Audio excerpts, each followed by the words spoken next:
नूतन सरकार आसिला परे ओडिशार चाषी कूल को आश्वस्त करथिले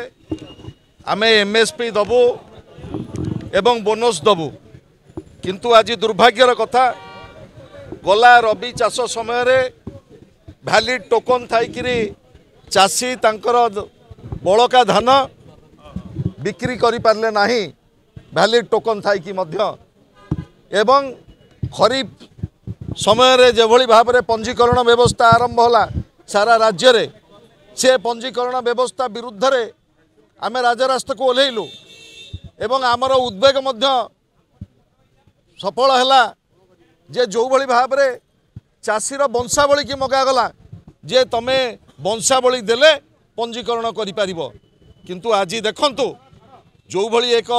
तिरोट अवस्था आज आसीची आज जेतेबेले खरीफ चाषी करुची धान बेउषण सरिलाणी एवं फसल जेतेबेले ठीक समय सारर जेतेबेले आवश्यकता रही सेतेबेले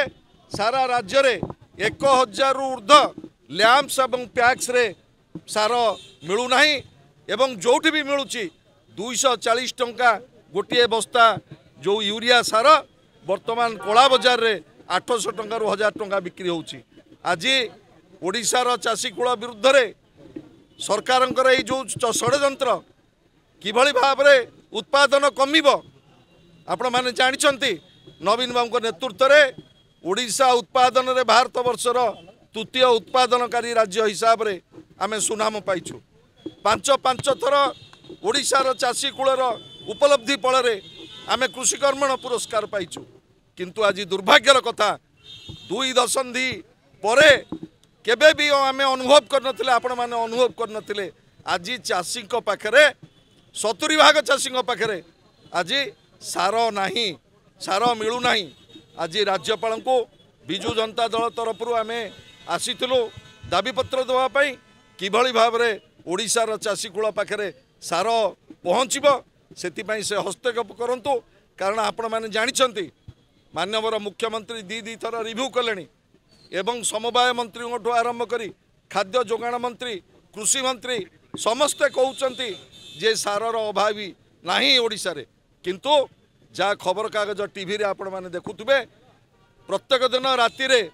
आधार कार्ड थोईकी लाइन करके चाषी अपेक्षा करछंती